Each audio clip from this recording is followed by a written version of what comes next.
It's been a little bit of a scattered week this week. I have my mom here visiting from Ontario. She came out for her 70th birthday, and I don't want to work the whole time she's here, so we've been going out on some adventures. Hi!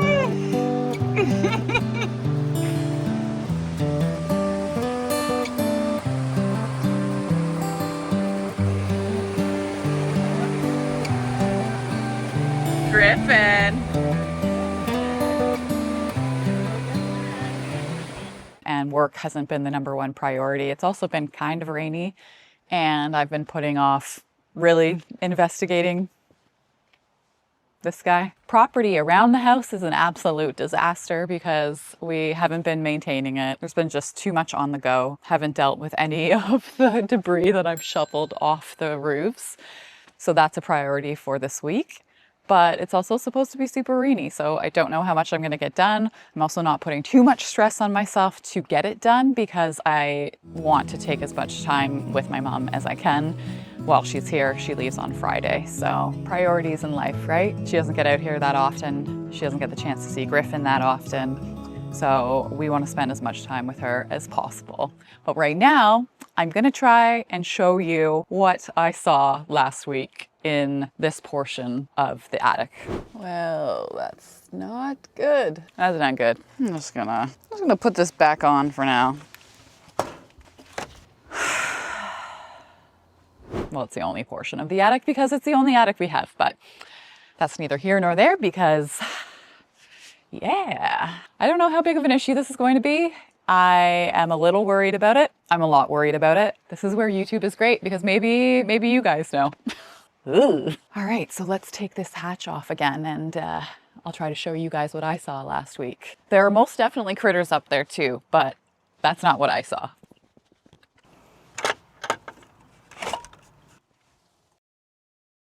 Exactly how I remember it. Oh man. So from what I can see, let's turn this light on. See all those black patches? Hello, spider. See all that black everywhere? That's black mold. And there's some white mold, possibly. And I took a look on this side too, and it's everywhere. So there's the far end. It also looks like there's been something running through this insulation. Blown in. There's definitely not enough up here as well, but that's not really an issue if you have to take it all out and get some mold remediated. I thought that maybe it was just close to this vent where maybe moisture could get in easier, but from what I can see without climbing too far in, like right there, that's a lot of black mold. Yikes. Oh boy. So I have no idea what to do about that, but obviously mold is not good. And it's everywhere. And it's just going to continue to get worse. You can see there's some baffles, which helps the roof vent. But those also seem to have been damaged, falling off.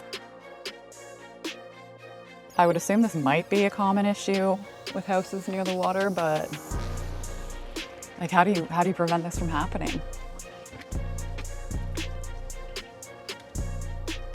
And what do you do to remediate it?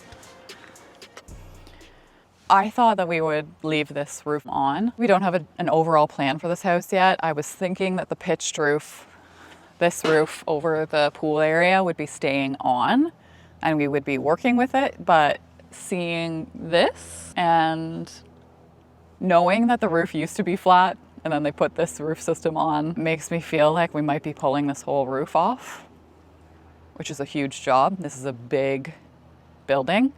But this is the side that we have the foundation issues. We have the indoor pool, and now we have the mold issues in this attic. The issues keep piling up. So we're gonna have to do some research and figure out what we want to do with this. All I know, like I said in the last video, that's not good. Well, that's not good. That's not good. Now I have cobwebs all over me. Oh, and you can see at the end, there's some holes. So must be small animals like chipmunks or squirrels getting in. Wanted to give you a little update on the tree situation as well. We had a lot of people commenting last week that we need to cut these trees down. There are 4 trees here within a 10-foot radius, all with root systems that are intermingled, all very, very close.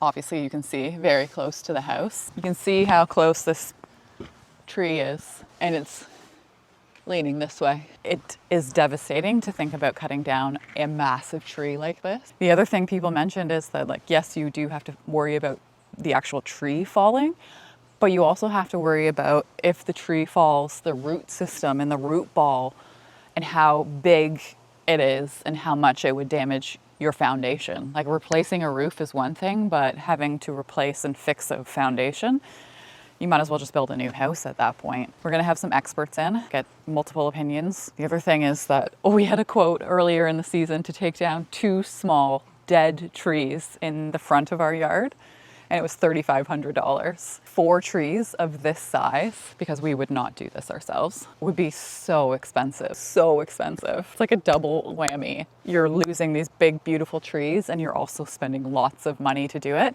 The only saving grace is if we could salvage some of the wood from these trees and either sell it or even use parts of it for furniture builds. Like, I picture maybe a big harvest table or something, but that's not good. Okay, I'm going for small wins. Small wins when you only have a couple of hours. That small win today is cleaning up all of the debris that I threw over the roof.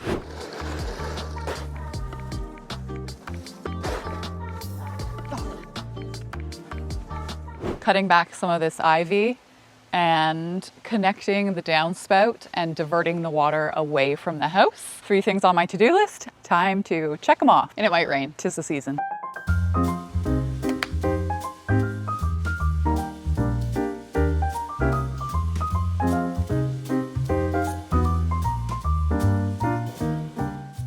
Now that I've got this corner cleaned up a little bit, I want to tackle some of this ivy and get it off of this wall. Eventually, we're going to remove all of the ivy because it's just invasive and will grow into the foundation and up into the siding. And I'm not exactly sure what I want to do with this area, but this is not staying. And it's also interfering with the downspout and water, and probably holding some water against the house as well. So it's got to go. I've never removed ivy before, but I'm just going to start cutting it back. And as I get it cut back, I'm going to see if I can start digging it up and pulling it out. I'm also not really sure what tool would be best to cut all of this back right now. I just have these little shears, and I'm reaching in, grabbing, and cutting. And that's great around things like the downspout. It's going to take a long time to do this whole thing that way, so I'm debating.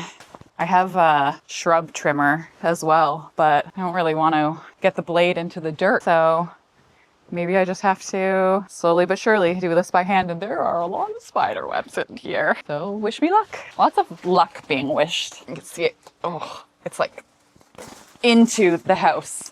Whew. Maybe I do need to get my shrub trimmer and just... I'm gonna try it. Ho, ho, ho. I'm trying to do the Tim Allen grunt. Let's see how this goes.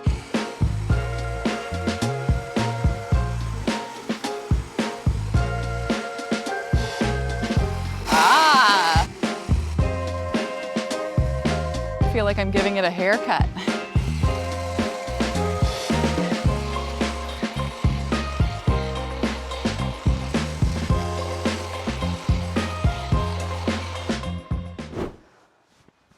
Oh, this stuff is hardy. And look at it up against the wall. So you can see into the siding.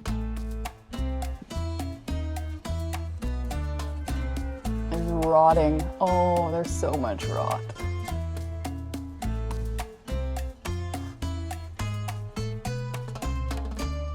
Huh, I wonder why. The water is draining right here and the siding's rotting away. Huh.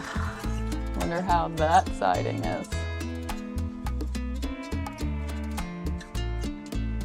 That's not good. It's supposed to rain all next week, like heavy rain. So my goal for today, which is kind of my last day to really work on this, is to connect all the downspouts that were obviously not functioning well during the mild rain that we had a couple of days ago. And I am, for now, not going to deal with the rest of the ivy. I've cut it back so I can see the downspout. I am going to attach an extender so that it's no longer pouring out right beside the house onto the siding. And there is some pretty deep damage to the structure of the house. I don't want to pull that off right now. Future Kate's problem. Lots of future Kate's problems. So my goal for today is I actually picked up some on the recommendation of another person that commented, Concrobium.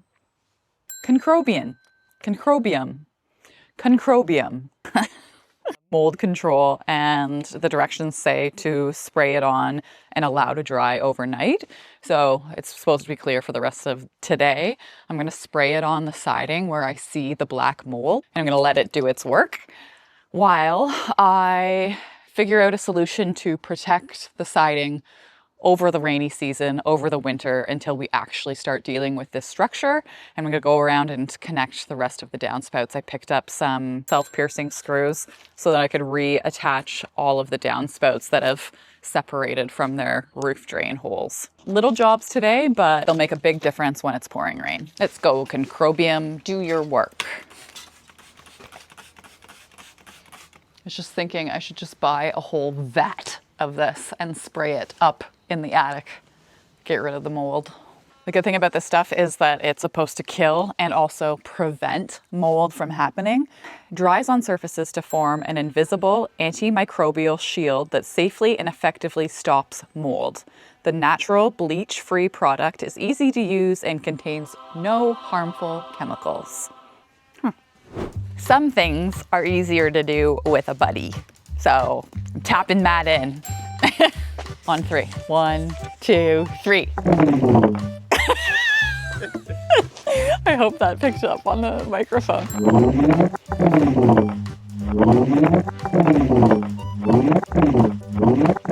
Thanks. That's all I needed. Bye. Here we go. We love you.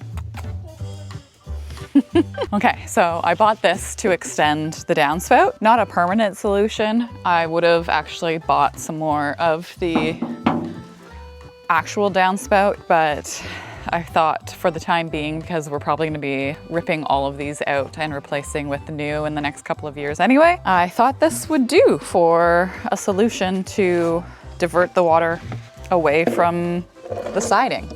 So fits in here like this. If anything, I can get something else to completely direct it away, like maybe a little pan, but this is way better than what it had before. It was like 20 bucks at Home Depot. Now I have my self-tapping screws. I'm gonna screw a couple screws into it so it doesn't move, just to ensure that there's no more damage done. And that's my temporary solution until next year. This area is not really a priority, but I'm right here, and this is where I dumped all of the debris. So I think I'm just gonna do a quick cleanup here. Cut back the rotos a little bit. Yeah, I'm doing it.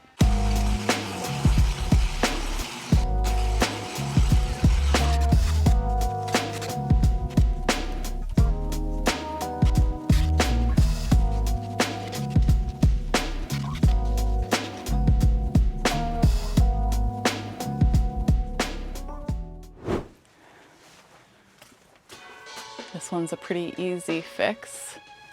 As you can see, it's detached from the actual roof drain. So I just need to push it back up, throw a screw or two into it, and hopefully that solves the problem. All of these things take a little bit of time, but it's getting out the ladder, getting out the drill, going to the store, getting the proper screws, knowing where those screws are. Oh, they're there.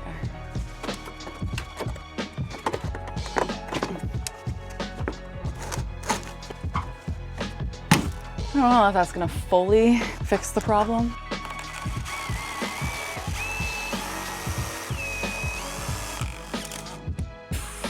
That's not going anywhere. I'm just moving stuff out of the way.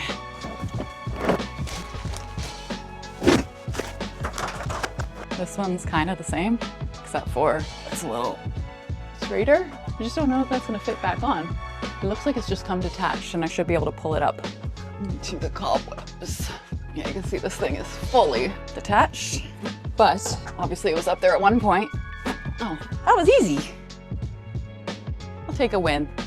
Oh, why did I do that?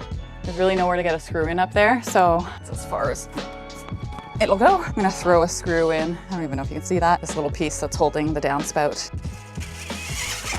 Now that holds this from sinking down because it's solid attached to the wall. And hopefully that solves that problem. Last but not least, in my little corner cleanup here for the week, I'm going to mask up. I'm going to power wash the siding, get all of the mold and mildew off, and then I'm gonna spray it with the mold control one more time and leave it. Ta-da! Oh, it makes such a big difference. Completing little jobs like this is so satisfying and also keeps the motivation going when you have such a big looming job ahead of you. It's just concentrating on the small tasks and the little jobs that you can complete to feed your motivation to continue to work.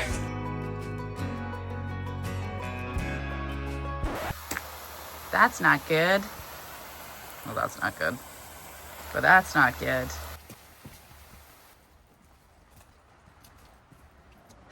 Looks like I'm done for the day.